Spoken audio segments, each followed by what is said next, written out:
Hello, ladies, and welcome to 5 Reasons Why You Keep Attracting Men Who Don't Initiate or Pursue.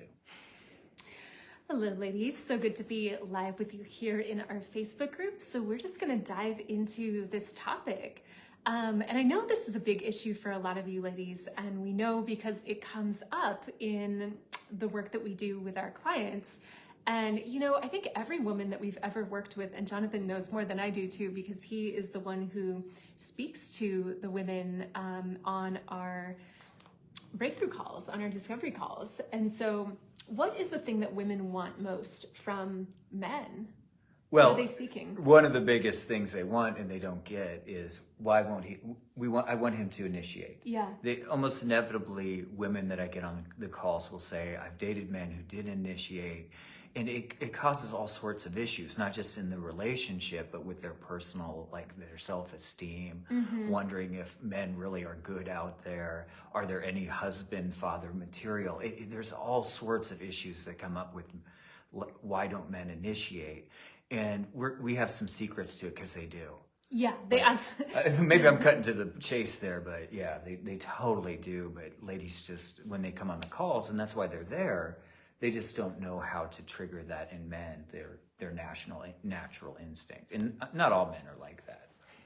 Yeah, and it is really an epidemic, unfortunately, that we see in modern society of women being hypermasculine or women feeling like, there's just no men who are ready to step up into the role of husband. I feel like I have to do all the work in relationship. I feel like I have to be the one who's always leading the connection forward. I have to be the one who's always initiating the hard conversations. I have to be the one who's always kind of moving this forward if it's going to happen, right? And so it can feel so frustrating to feel like, why am I not attracting these men that,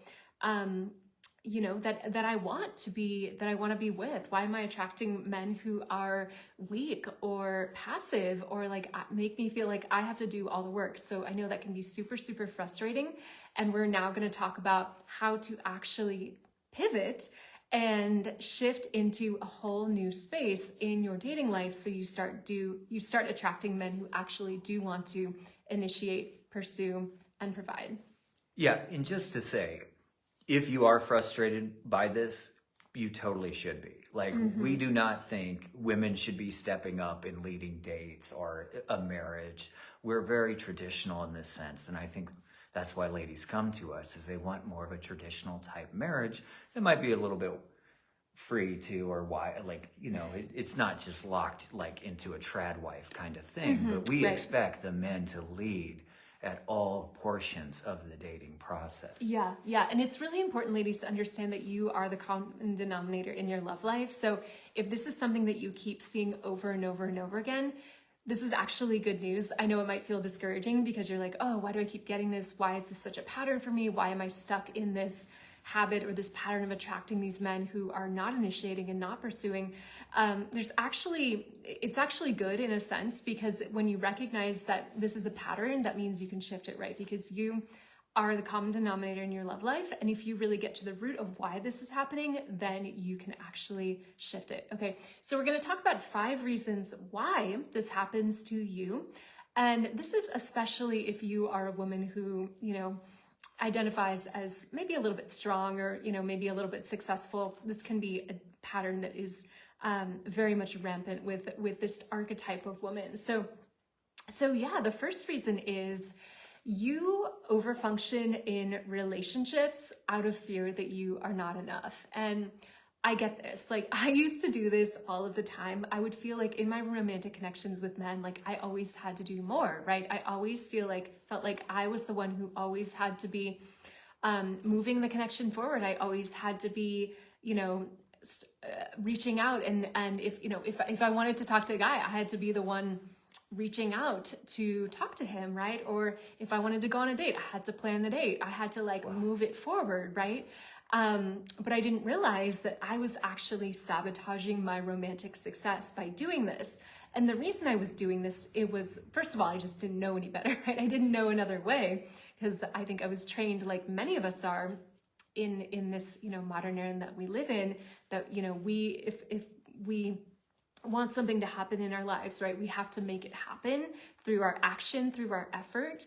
And it really was creating a lot of unhealthy dynamics in the relationships that I had in my early 20s, right? I've learned a few things since then, but I think a big root of this also is that you just feel like you're not enough, right? Like it's not enough for you just to be. It's not enough for you just to rest.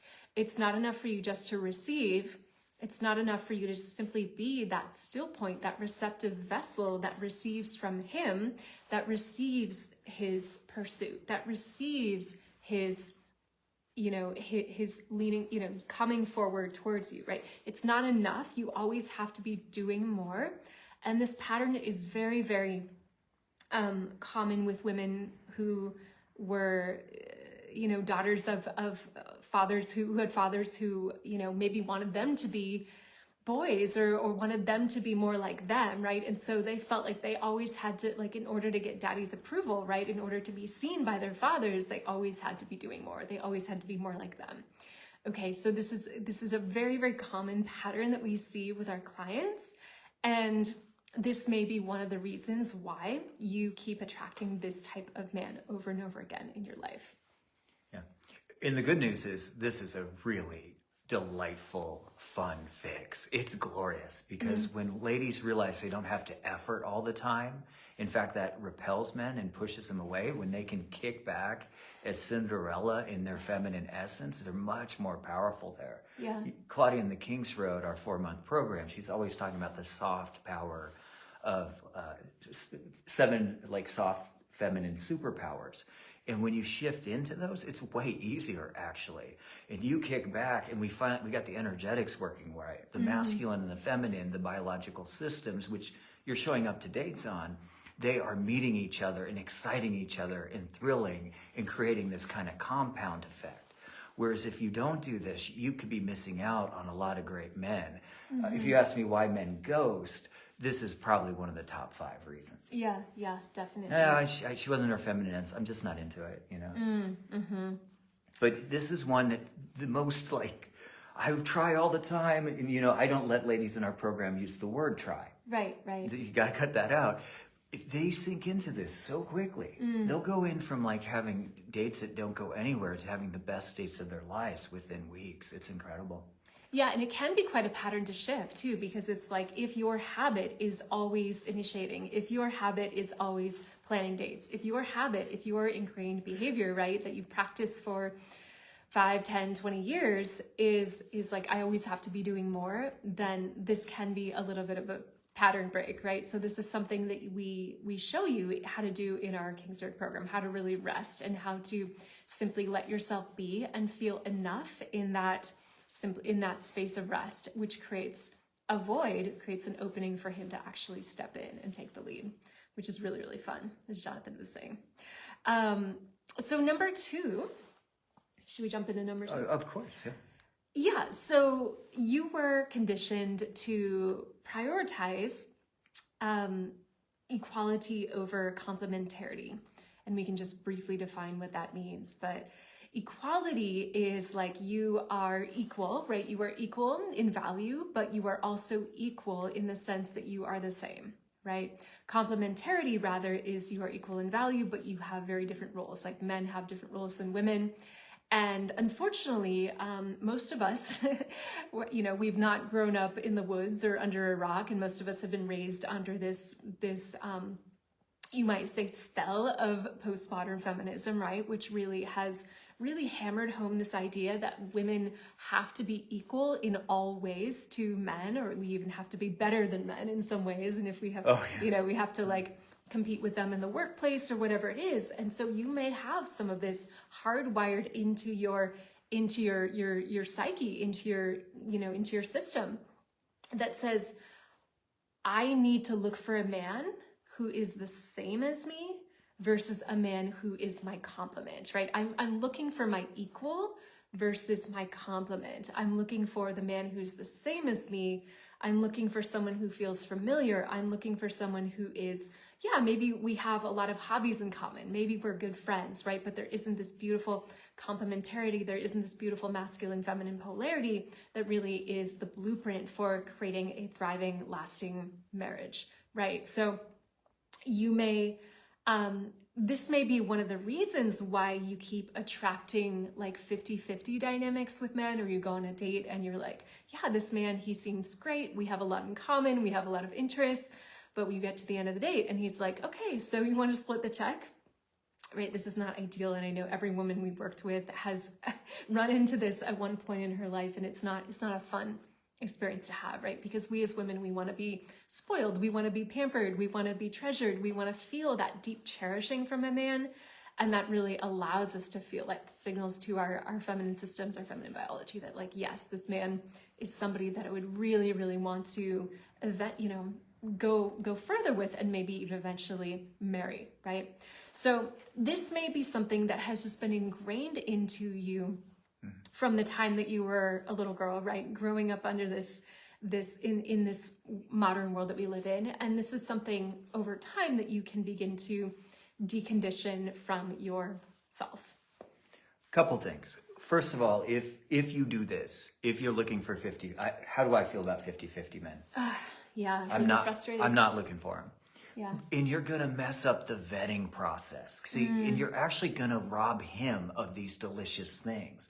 Letting him pay, letting him pull the chair out, letting him open the door. There is an energy exchange. He gets more out of that than you showing up and paying 50-50. Now, I do like in cars when she reaches over and like opens the door after he like pulls the lock up after he opens the door for her. That's kind of nice. But generally, you're going to mess up the vetting process. We're not going to know who is a good, masculine, noble, solid man if you're going in showing up like one. The other thing That's so true. is we don't date to date. That is not what we do. We date for marriage. Yes. The King's Road is about one thing, right? You sign One up thing with us, only. we're getting you married. If you're coachable, we're getting you married. And I've never had, out of the maybe nearly 1,000 love discovery calls now, I ask one kind of edgy question in the days of modern feminism, which is, do you want him to lead the marriage? I've never heard a no.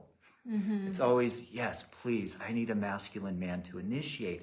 And when you do this in date 1, 2, or 3, you have set up patterning that's going to make an excellent marriage. Yes. When you start with courtship principles, our folks that are married and everyone that's gotten engaged is still together, you just set it off on the right foot so you don't have to fix these things. You don't have to fix them later. 5 years down or the break road. up, even worse, get into a situationship, right? Get stuck with somebody who really isn't that, stuck with a man who maybe is a little bit more passive, and then being like, 6 years down the line, who unfortunately is really common. Women end up in these 3, 4, 5, 6 year long situationships that they have to wake out of, have to be like, oh my gosh, what have I been doing for the last 5 years? And then they have to start all over again. So we don't want to get you in that space, stuck in that space. We really want to set you up to win from the beginning. And that really goes back to how are you showing up in those initial first dates, those initial, first, second, third, fourth, fifth dates. That really sets the tone for you to win in your love life from the beginning. I'd be willing to bet, we have not done a study on this, that a large portion of the 50-50 guys are the ones that end up in situationships. Oh yeah, absolutely. Absolutely. Yeah. Interesting. Yeah. So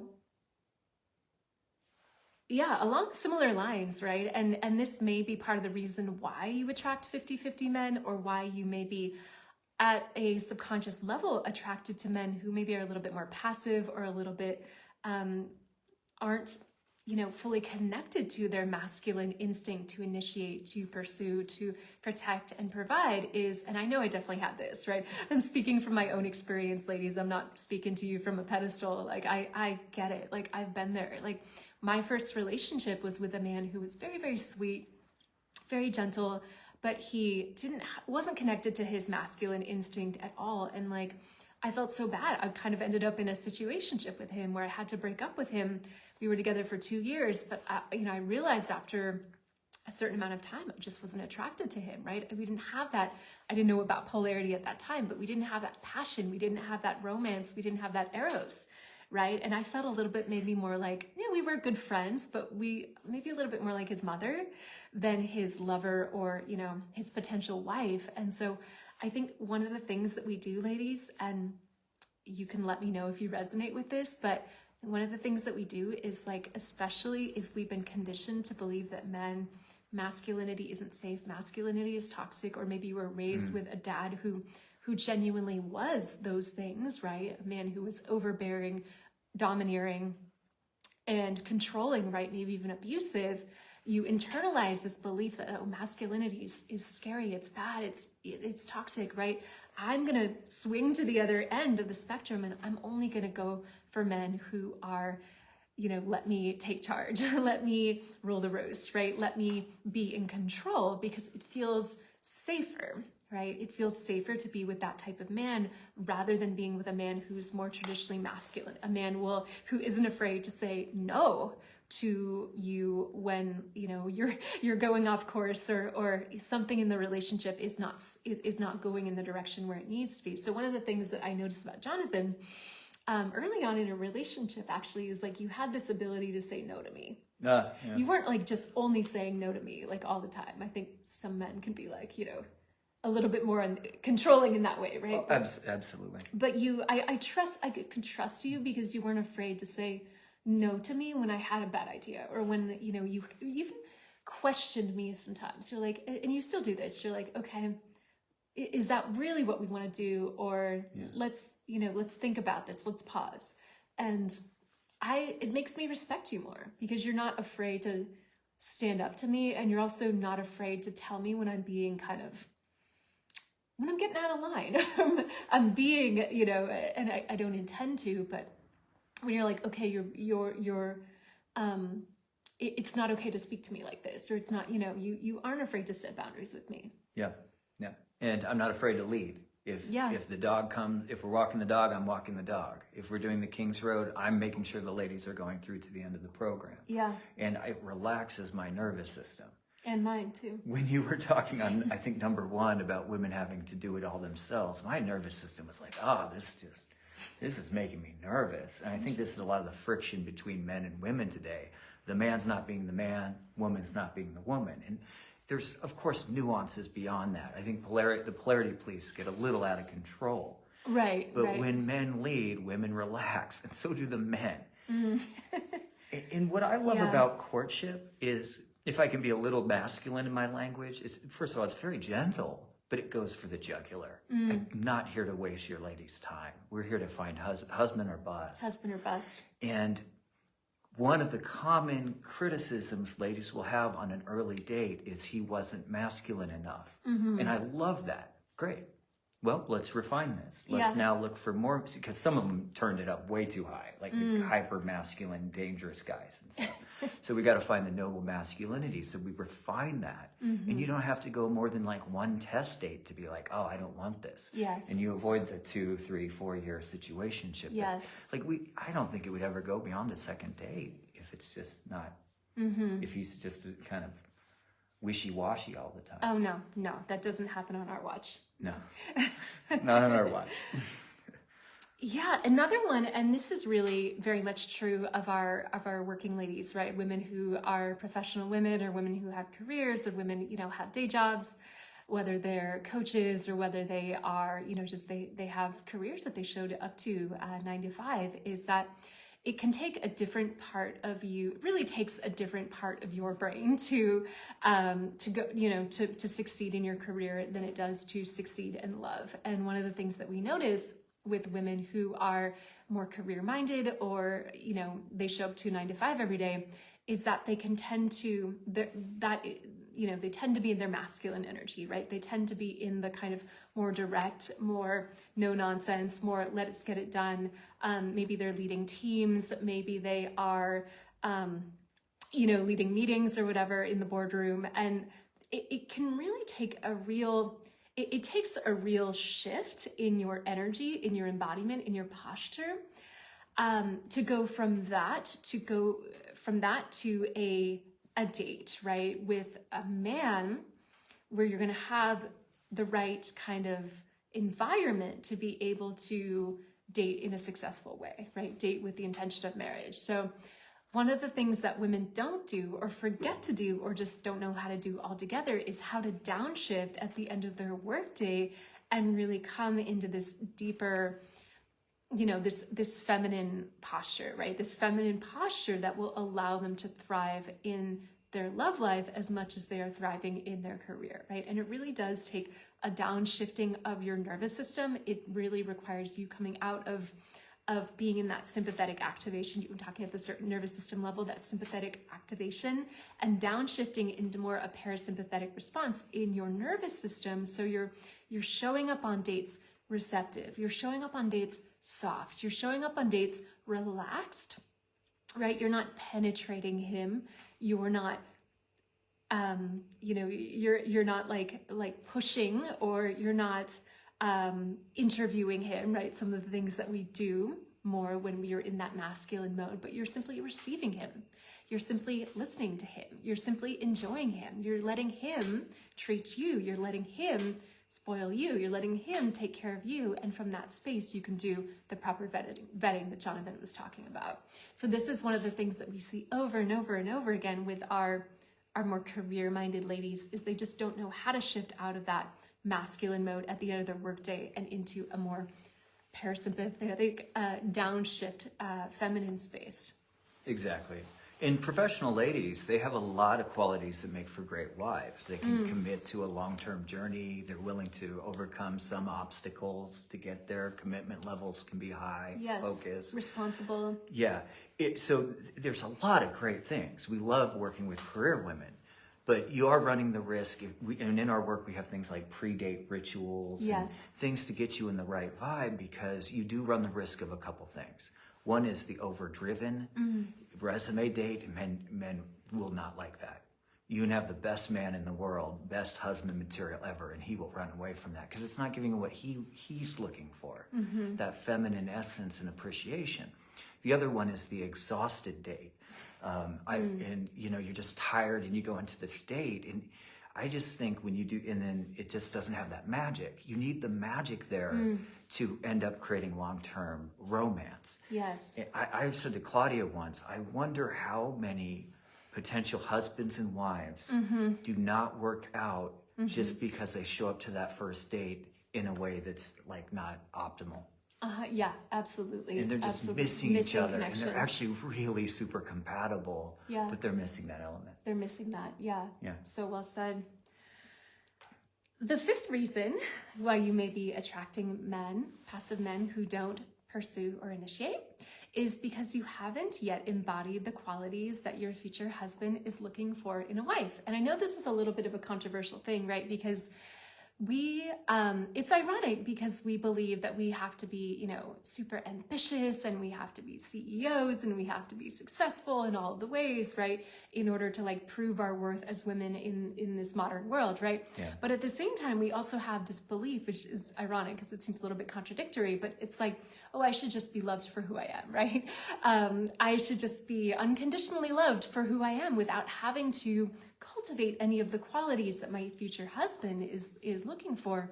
And it's funny because if you think about it, if you were saying the same thing to a man, right? A man who wanted to be your husband, and you were like, oh, you should just be loved for who you are. You should just be respected for who you are.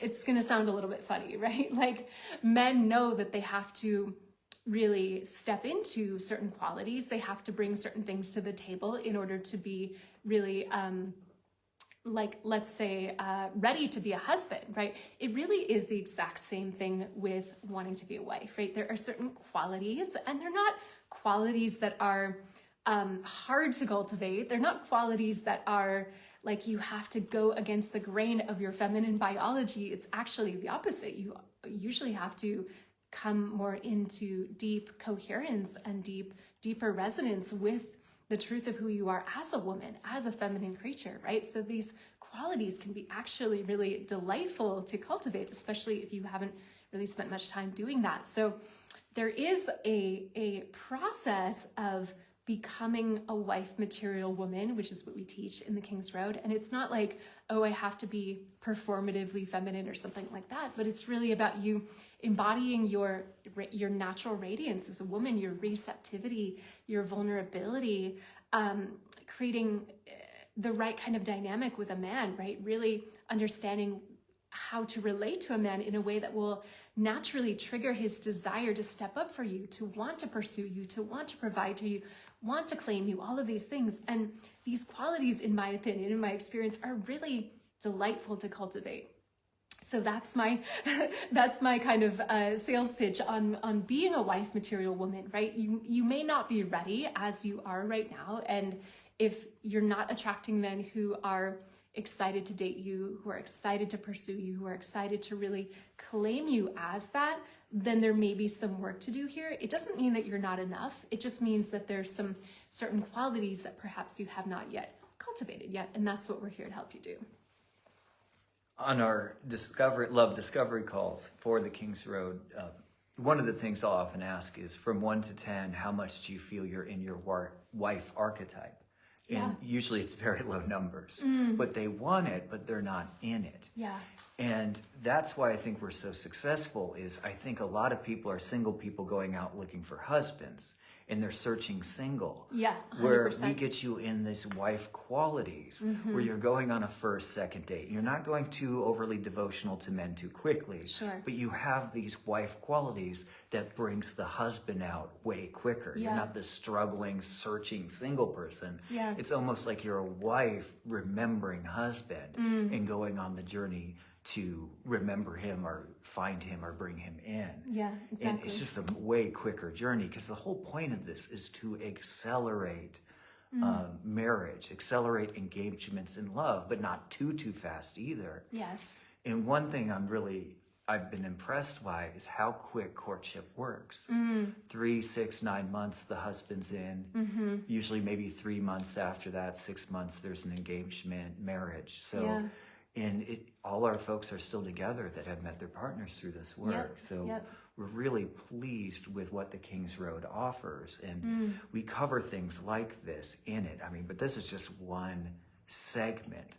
Yes. And so I think this live and the podcast can be very helpful if you apply it in your lives, for sure. If you really want your husband, it's best not to just try to piece it together. I've just had too many calls with ladies. I pieced what this person said and what this book said, and 2-3 years later, they're talking to me being like, I wish I had met him a year ago. And so if you're interested in meeting your husband within the next few months, getting married probably within a year or so, we would love to talk to you, especially if you're coachable, you're committed, and you're dedicated to going on that journey now. So if that's you, we'd love to talk to you. We're going to put a link here below on the live and in the podcast, and you just click on that, and I'll be there to have that conversation with you, and we'll do a deep dive into your love life and see if it's a good fit. So we look forward to seeing you on the King's Road. I'd also like to do a note for those on the podcast. You can find us here live sometimes on the Divine Romance Facebook group, where we sometimes do special events and do a little bit of more impersonal things. And you may have seen that Claudia was leading a bit of this. She is our creative genius on Instagram, and this was one of her write-ups. So that's why she was a little bit spearheading this. So you can find us on Instagram at The Divine Romance as well. So we look forward to seeing you on the social media, and we'd really love to help you with your love life. Ciao for now. Have a beautiful rest of your day.